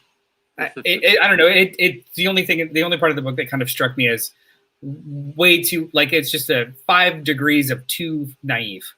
Okay, just way too naive. But I like across the board, I think I've learned. So I agree with everything you guys said. This is fine. This has got a bit of a YA bend. There's a lot of really cool ideas in here. I think that I don't like reading Star Wars comics in issues because I love Star Wars comics. I've got a bunch of collections and I love eating them up. But every time that we start a series or review one issue, it always falls flat with me. But when I read them collected, I love them. I'll tell you this one in particular, like one of the things that it really annoyed me about the book was the last page. Like, such a so normal of a got you. Like they're like, the guy walks into his room and he yells out, "No!" But you don't know what it is. Why? Yeah, you don't know what's that's the thing. It's almost like there's a page missing. Right, but did he see something? That's just like the level of storytelling with it is just a little off for me. So like, it is. Did he see something and scream no? Did he immediately feel something? Was this all bottled up and he finally got a way to let it out? Who knows? I don't fucking know. Like there's a clarity of storytelling that's just not there. It's wait till next time, which is right, because it's even worse because he screams no, and then there's the close up of his face. Oh yeah, and you're thinking that's supposed to reveal something, but that doesn't offer up anything else either. Which is why it feels like, wait a minute, I think they missed a page because there's like nothing revealed at all. So yeah, I do agree. That is what's he saying? No, it's a cheap way to get you to want to read the next issue. In my opinion. I mean, I'm totally okay with that stuff if it's clear. Yeah, I mean, but this what there are ways to do that. They're totally fine. But I don't know. This all pieces of this struck me as lazy. I like the characters, but some of it was just like, don't fill in the hole. Like, don't connect the dots. Don't even introduce dots. Just make lines. But it's all right. Since it's Star Wars, we know that we've got at least 50 issues, and people will and we'll tell that story later. Like, I don't know. I feel like the work wasn't put in to really entrench me with these characters in this. It's just assumed. I'm not going to let the lazy slide because I don't think it's necessarily lazy. Because one, I think that the art is good art in here. Yeah. I mean the story points, not the art.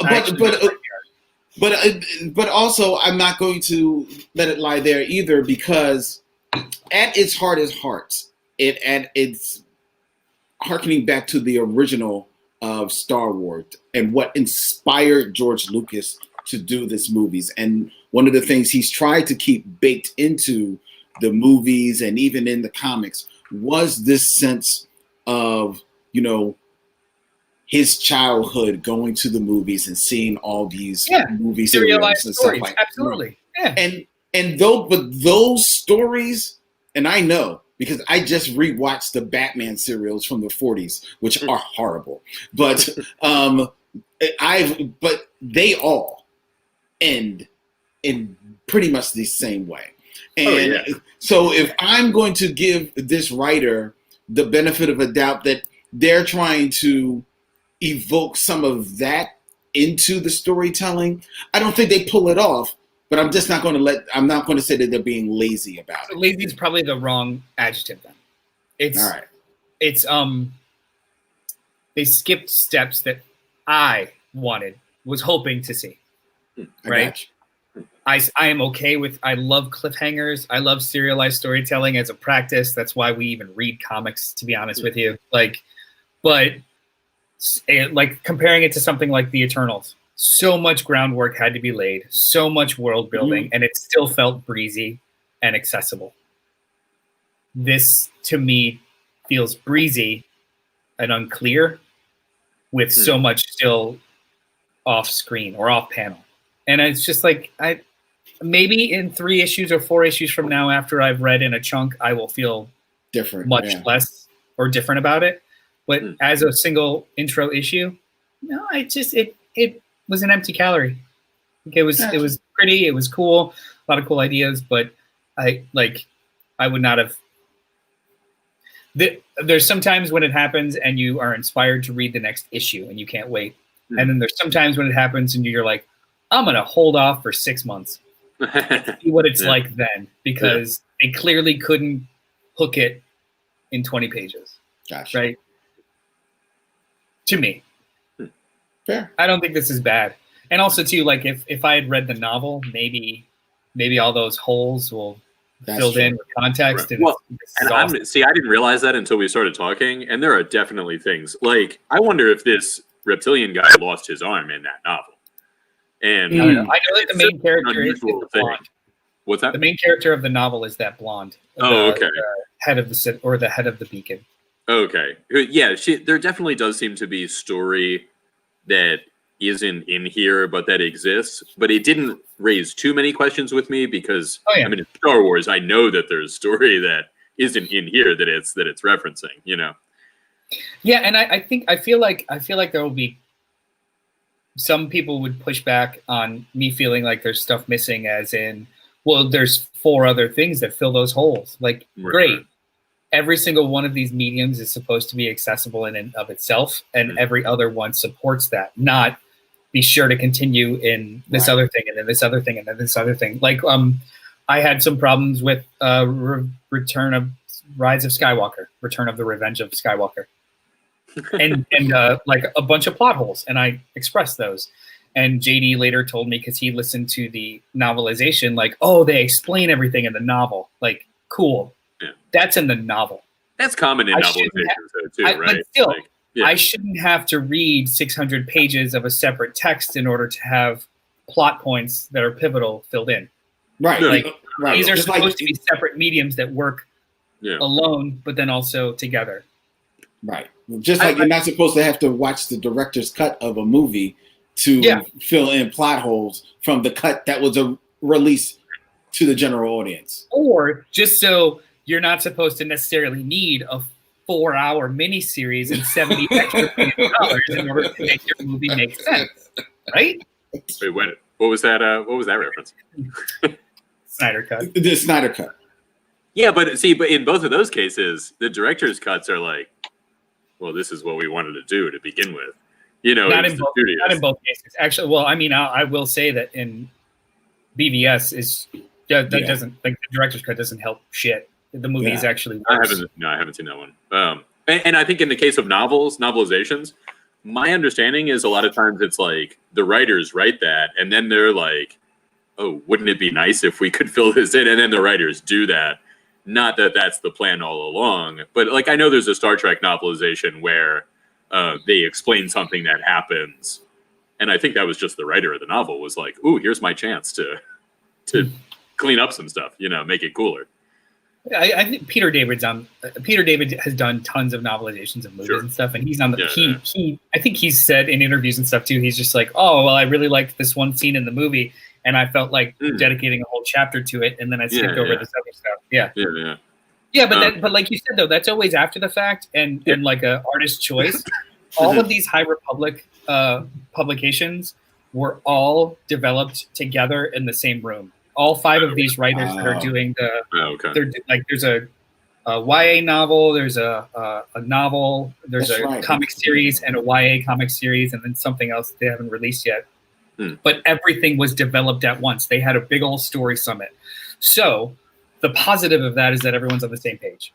The negative of that is that maybe they're taking shortcuts in their one medium because the other ones are filling in the gaps, which to me feels like some of this is less accessible because it's just missing chunks. And there is a balancing act.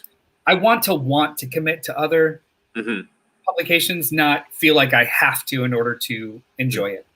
Right? And there is that. Like, it's a balancing act for like, okay, here's what we're going to do for the people that are reading everything and will think doing this is awesome.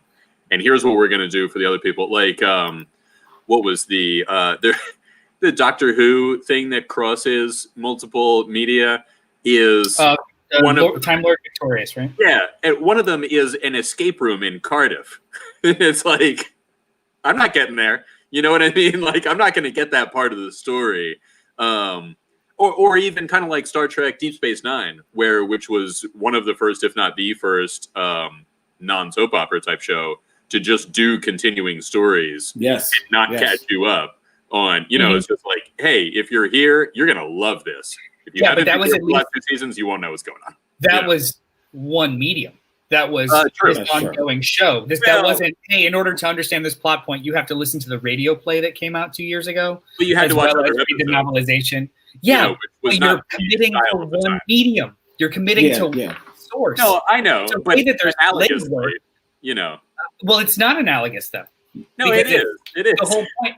No, in so much as a sequential storytelling needing to have like story points hit and you have to experience them, sure, that's true. However, it's not analogous because I'm saying that they're happening in different mediums at the same time. Right. But I'm saying the analogy is in their thinking of the day was every episode needs to be its own thing. You know what I mean? And you're saying every medium needs to stand on its own. Yeah. And they were like abandon the idea that every episode needs to stand on its own. That's the analogy that I'm drawing between those two. Okay. A paradigm shift in how they approach storytelling. Yeah. But it's just like, it's that tightrope walk. Like, well, what do we do for the people that are going to be with us through everything, and what do we do to make it accessible? Comics figured this out 45 years ago. Sure. You just tell a good story, and if somebody's hooked in the one issue they have, they'll go back and read the other ones, or they'll keep going forward and read those ones. Yeah, you don't that's all. That's literally it. Like you start telling a story, and you keep telling the story until it's done. Mm-hmm. And readers either will follow you if it's good, and that's it. And I'm sure that's what they were trying. I'm sure, like, if you asked whoever wrote this, they were like, "Yeah, that's what I wanted to. That's what I wanted to do." 3 or 4 issues from now, maybe I will feel more full of it and enjoy it. But as of right now, it was a very well done cold open. I got nothing to hold on to. Well, and I think that hits the nail on the head. Is that is what it is. It's her status quo is going to be new Jedi Knight, not Padawan. And this was like, here's the beginning when she becomes a Jedi Knight. I don't think I will read anymore unless we read them for the show. But I mean, I might pick up this trade eventually, just to kind of see how it feels altogether. But no, as a monthly, I'm not super interested. Which again, I think that's Star Wars comics for me in general. I don't do the monthly. See, I rarely go down in levels of reality, right? Like, if I started watching something as a movie, I rarely will read a novel or read a comic about it. If I started something as a comic or a novel, I'll love to see a live action thing. And I can't justify or defend that. It's just like how I used to, I used to very much be like that. But the last, I want to say 2 years, I used to poo-poo intellectual properties that crossed mediums, right? Mm-hmm. So there was there's a good 10 to 15 year period where when a comic company got the license for an IP, the comics were shit. Yeah. They weren't very good. Like you've got the late 70s, early 80s examples of G.I. Joe being amazing, but fucking nothing else from that. Companies were just picking up IP and just doing nothing bare minimum because we paid for Star Wars, just do whatever. Right. People are going to buy Star Wars, doesn't matter. The last couple of years though, they've been putting top talent on all of these licensed books. So the last couple of years I've Power Rangers, really enjoyed Power Rangers. I've really enjoyed Jason Aaron's Star Wars run and Kieron Gillen's Star Wars run and Darth Vader. They're all great books. They're so good. So I don't shy away from IP anymore or licensed books anymore, but I do expect them to still be functioning as their medium, right? So all of those Star Wars issues worked as issues, as comics. They still worked as comics. It wasn't just, hey, you recognize these characters, let's put them in another pickle. And it was just boring.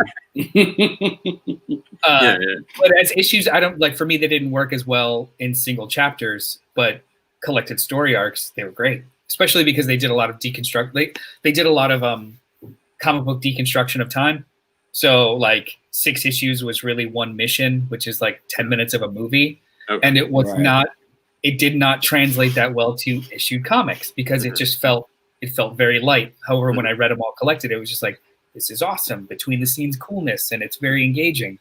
So I really do think, like you said, with when you move a property from medium to medium, they all have their own rules, and you have to kind of gel with those rules, or to some readers it feels off, or to some fans it feels off. Yeah. I don't know where I was going with that other than just killing time. I'm sorry. Makes sense. Oh, speaking of killing time, Action Figure Expert asked us, we mentioned Titan, and he asked, is Titan a whole planet in the Marvel Universe, or is this one of the moons of Saturn? And I believe the answer is still, also in the DC continuity, because Saturn Girl comes from Titan. Titan, right. That is the moon, Saturn's moon, Titan. The thing is, that was from a time when Saturn's moon, Titan, in comics seemed way, way more inaccessible, right? Like, we now in the real world have sent probes out there. This was when they created Thanos. Titan was seemingly a lot farther away than it feels now. Yeah. You know? John Carter of Mars. Right. Right. Exactly. In that continuity or in that story, Mars is livable. Like, right. And also not a place that you're going to get anytime soon. Whereas we have like rovers on Mars now, you know. Yeah, like that was right. There's a Starbucks on Mars.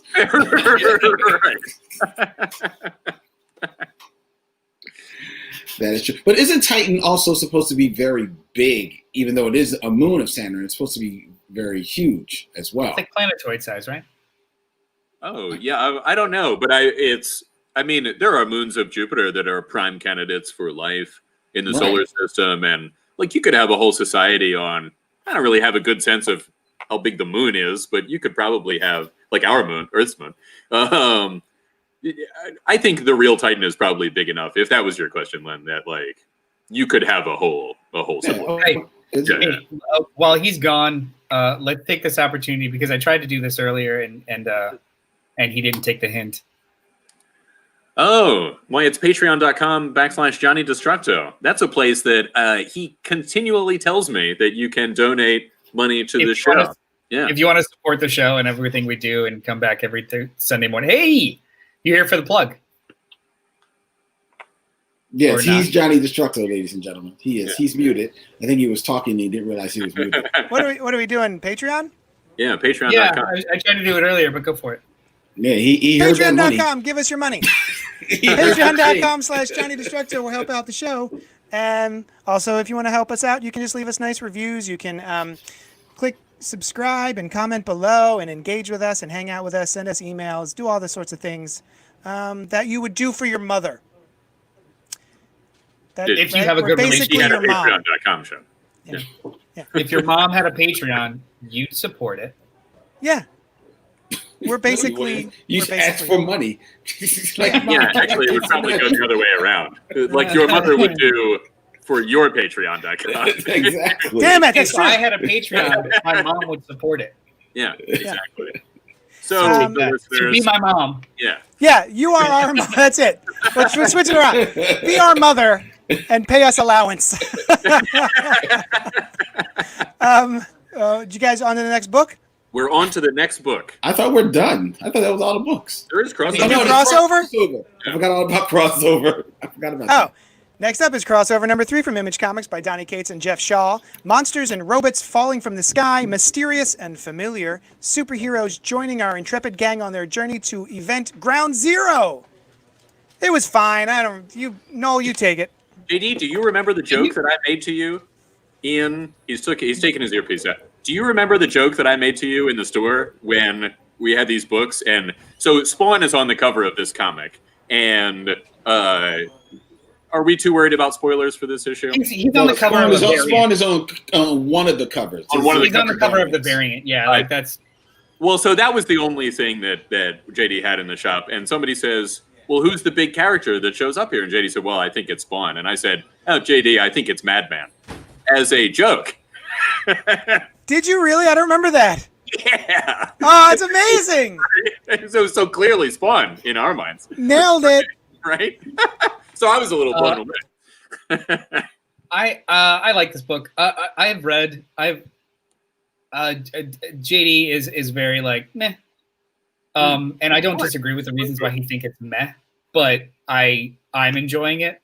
But I've also read all of the other books that he references here. So I have read The Paybacks. I have read Buzzkill, where that Doctor Strange kind of guy. Yeah, is featured in both because he's got this whole little like shared universe over at Dark Horse. I've never read Madman. However, I was wildly impressed at the fake from issue 1. So that's what so when I was trying to tell JD that I was impressed by the reveal, he was just like, I don't know anything about Madman. I don't give a shit. I was like, neither do I. I'm impressed with the story seed from issue 1 with the rudimentary drawing and the reveal of it being Madman because of the lightning bolt. Like I'm impressed by that piece of storytelling, not the fact that like, oh my God, my favorite character showed up. I don't know shit about him. I'm just impressed with how this book is being constructed. And I'm on board. I just really like it. I didn't read issue 2. If we reviewed it, I missed it. And I'm actually glad I didn't read it because I think I said in the beginning, like, this was fun. It was a fun comic book when we reviewed issue 1. And it was a book that I would, could see myself buying in collection. And the reveal of, I had heard of the Paybacks. I never read the Paybacks. So it was familiar. It was kind of cool to see them. I have read a lot of Madman, so seeing Madman, I was like, all right, that's a cool one. That's cool. I'm with that. And he definitely would fit it. If you read Madman, he definitely fits in this scatterbrain kind of world. Is he a fourth wall breaking kind of guy? Definitely, a little bit. Yes, he is. Yes, he is. That's perfect then. Yeah, and then he's not as hardcore. Like he's no ambush bug. Like not ambush bug. Yeah, he's not to that level. But he does. He definitely lends himself to breaking that parallel more often than not. He's totally bugged. I enjoyed it, and what I also enjoyed is that by now, because I remember liking the first issue, but then putting in a whole lot of information, stuffing it, and now it's kind of slowed down a little bit. It's breathing a little bit. You know what I mean? Because they're getting into the actual story of it. So I'm living with the characters a little bit more, and even though I missed issue 2, I still am feeling what they're going through, along with just the whole fun idea of like these little fun cameos coming in, and the Doctor Strange joke that is landed on there. The only thing you missed in issue 2 that I think is of note, other than them deciding let's go go find this kid's parents, was the son of the preacher, the son of the evangelist. He was whisked away by some government black tie people and given that gun with a special bullet. Yeah, I saw. It's implied that it's kind of like kryptonite. They show him powers. They show him the prison that they've set up with all of the superheroes that they've captured. It's very evocative of that Spawn issue where, like you see hands and feet through the jail cell. And it looks like Batman. It looks like, yeah. So they set up this underground or this more high level Men in Black style kind of thing happening on the background, and they give him this gun and essentially just tell him we're going to let you go. We're going to give you this. You'll know what to do with it when the time comes. Don't tell anyone or we'll kill you and your family. See, so they set him up as kind of a sleeper agent that he doesn't know anything about. And thank you, but I didn't need to know any of that. No, this still works. It's just in general, no, and it does work, and it worked for me. I enjoyed it. I think the art is very engaging. JD's a little meh, but I feel like I'm just eagerly waiting for this to finish so that I can buy and collect it for. I enjoyed it. I thought it was a lot of fun. The creative team said that it's an ongoing. Yeah, well, there'll be a trade after 6 or 8 issues. Oh no! I mean, this feels like there should be some sort of finite end, but they said that it's an ongoing. Yeah, but ongoing could mean that it's mapped out for like 50 issues. You know, I was gonna say I think it's ongoing in the sense of like why the Last Man's an ongoing. Right. Like it's got an ending, and it's gonna be over here, but it's just longer than 12. Right. Yeah, I think that is definitely the right. I mean, you never know. Maybe they could come up with a story that's so interesting, and I want to keep reading it. But it feels like a finite story. I thought the guy who owns the comic shop was interesting. That he is now worried about this girl and like, does she have powers or whatever?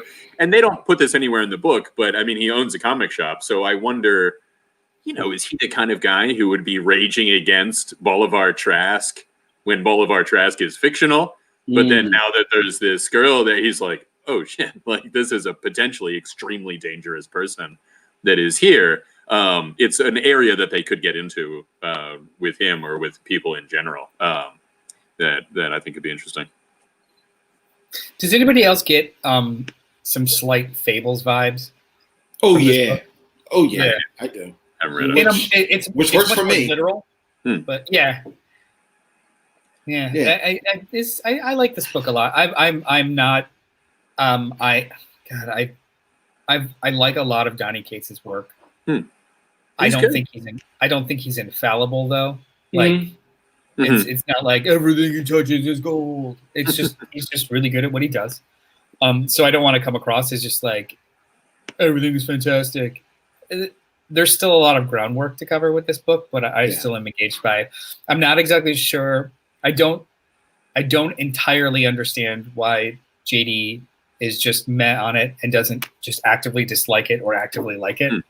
He really liked the first issue. I think he liked it with the caveat of tell me what you're doing, give me more, let's see where it goes. Okay. I think maybe he's waiting for a bigger shoe to drop. I'm not sure, but I'm kind of just enjoying the medium pace that this is going at. But by nature of the name of it and what it's talking about, you do think it is maybe it's going to be a little bit more bombastic. So if you're going in with that expectation, and now you're on issue 3, and it's the pace has slowed a bit, I can see like this is like this is that, and especially when the cameos are characters that you don't really recognize or care about either. Like I wasn't even sure that the paybacks were a pre-existing property, although and I know a fair bit about comics too. Like the fact that I didn't recognize that. Not that I was that into non-mainstream stuff at the time. Although I like how they introduced them. Like no one read it, it got canceled. But if you had read it, this would be awesome. That's cool. Do you think that this book is a victim of hyperbole? Yes. I can see that. I think so. I mean, I don't know. Has it been hyped? It's my own fault for falling for it. Donny Cates was like, "Oh, you'll never believe all the characters that I can use," and at the end of the first issue was a drawing of what we thought was Superman, and then oh no, psych, it was Madman, and like if Madman shows up, that's fine. I don't care about that character. The other Dark Horse characters I don't care about showed up, and I went cool. It's just they keep alluding to all of these bigger characters, It's and like then the one was like, oh look, there's Doctor Strange. Are they allowed to use Doctor Strange? Nah, it's that guy from that other thing you never read. So it's my own fault. Of course he's hyping up his book, right? And of course he's excited to be able to use Madman and I don't know, have Spawn on the cover and stuff like that. But it's my own fault for being like, maybe they'll actually be able to use Marvel and DC books, because of course they can't. I'm the idiot. Those would be the only ones I'd be surprised about. If they get truly surprised. He was asked on Twitter, are you ever going to include characters that aren't just Image? He said yes. Yeah, Dark Horse. Can't say for now. Oh, that's fair. Sure. Right? Yeah. So, when Madman showed up, I was like, logistics of it. Yeah. Well, but one is issue 3 of an ongoing. So, slow your roll. 2, Madman is not big, but he is still he is a name. He definitely is a name that's got age on him, because he's definitely from the late 80s, 90s when it was his heyday. but he is still a name. And he's taking his time with it, and it's still good storytelling. I understand your meh, but I think it's because, like you said, you fell for the hype. Now just enjoy the story, and I think you might find yourself liking it. The story I find is kind of boring as well. I was so excited because it's Donny Cates, and again, it might be my own hype of being like, Donny Cates, new book, create your own, great. And I just think so far it's fine. I think the main character who always wears a domino mask for no good reason, and then she's got the comic shop employee she hangs out with, and they find this little girl, and we're going to go and we're going to get her back to the city. He was the employee too. I thought she owned it and he was the employee, and it's the other way around. Yeah. Oh, I thought that as well, Brian. Yeah. Yeah. I guess she was just, you know what it is? It was a scene in the first issue where he was going off and being the curmudgeonly comic shop owner, and she was the young one being like, don't do that. And so, I thought that was her telling her employee not to do that. But in retrospect, it's like, it's the younger generation stop being curmudgeonly.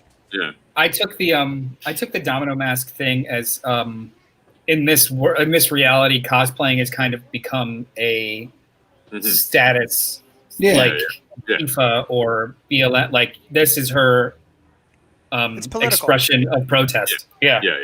So it's like, And so I bought that. I'm going to pull the Len and be like, maybe it's meant for trade paperbacks.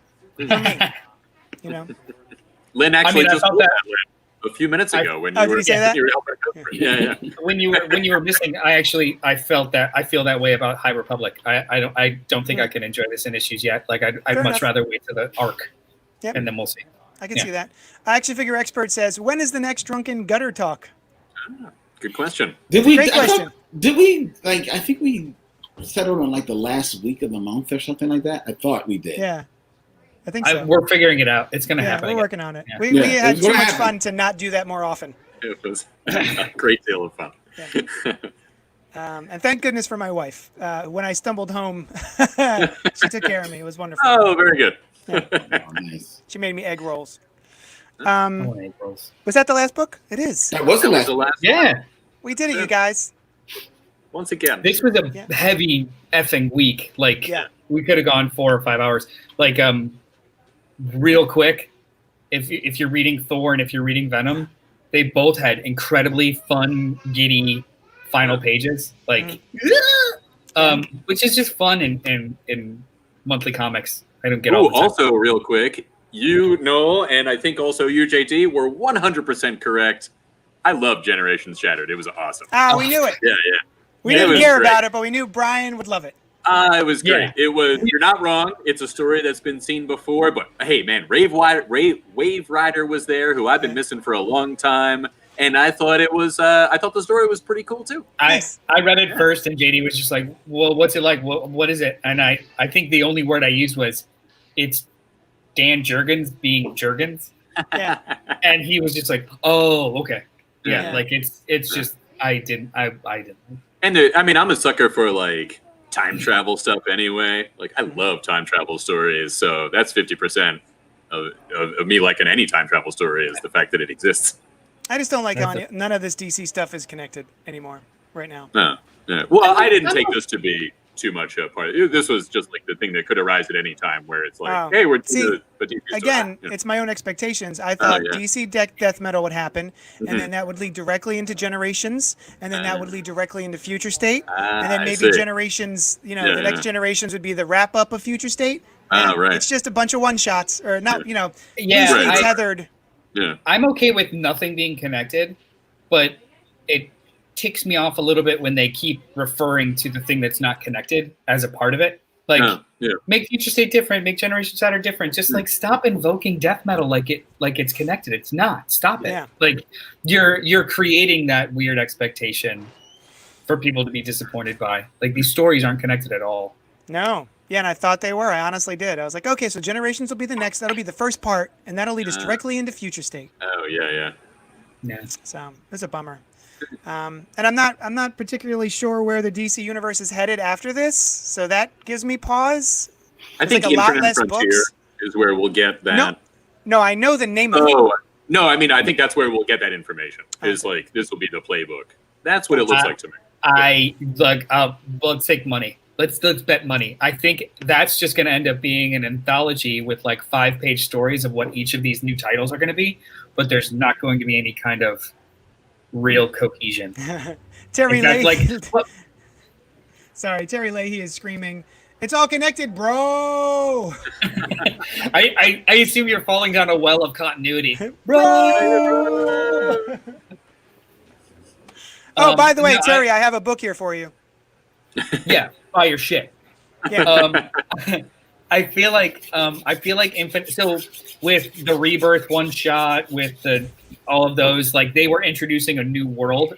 Infinite Frontier is like the opposite of that, where they're just going to sample all of the not connected new series. Like it's not going to answer any questions. It's just going to be a sampler book. I'm sorry. Maybe it's just me, but I actually like even things for the New 52 where they tried to make everything make sense. I like when everything that not everything. I like when most things that I'm reading from a publisher fit, at least loosely. Well, no, I think that's going back. Like, Generations is its own thing, and Future State is a 2-month endeavor. But I think once Infinite Frontier starts, it'll be the DC universe. All okay. In itself. Yeah, that's my impression. Yeah, but I hope so, because they're. What also, I'm hearing from Noel is that there are a bunch of anthology books that are expensive. I was gonna say, like, they're also decreasing their line, and almost all of their big books are now $2 or $3 more expensive with regular ongoing backups. Yeah, they're like slowly going towards everything that's big being slowly going towards trade, slowly going towards like YA markets, slowly going towards everything being an anthology. So if I am enjoying the next Batman, I have to pay like $8 and read the other books that I'm not interested in, or pay for the other books that I'm interested in, skip reading.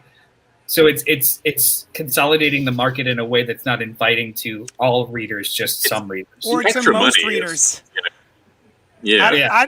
I don't know. Yeah. Maybe I thought that it was crazy that Guardians of the Galaxy was going to be a Marvel movie. So, and I was like, that's going to be bullshit.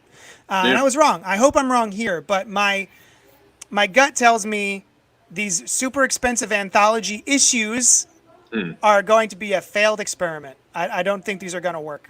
I think, like Len kind of hinted at, I think these are about these backups. If they're collected in trades, them being presented in shorter amounts will be meaningless after, like once they're in a trade, that's where it is. I think that's the impetus behind this decision is. Yeah, but they won't even get to the, so if the way that the market works now, the issues are like the issues make money, they get collected, the collection makes money. If the issues don't actually move, then they won't be republished in any other format. That like every piece of it is symbiotic.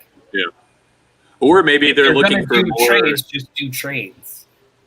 Oh, right. If they're going to do issues, just do issues. Don't try and merge the two, and push off one or the other audience. You know what it feels like? There was the iPhone Max, and there's an iPad, and then there's an iPad Mini.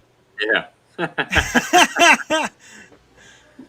So it after a while, the market pretty much said we're not doing minis anymore, and they discontinued them. Right? Yeah, exactly. So things are going to shake out. I really do think that they're going to consolidate, and then 1 to 2 years from now, they're going to be like, our line is expanding, and everything's just going to kind of get separated again. Yeah. I don't think that they're going to all the baby sad boy YouTubers are just like DC Comics is over. Like, shut up. Not from this. Yeah. They're messing with trying something out. In fact, this could also be, they're saying like, hey, how could we put out a bunch of ideas real quick to see what hits, both for the publishing line, but also future other media properties. Like if some backup really catches people's attention, we could make a show about it or whatever, a proving ground. Yeah, it's probably a lot of that. I think it's a lot of everything that you've all said is going into the thinking because they don't know what they're doing. All I know is I don't feel great about it right now.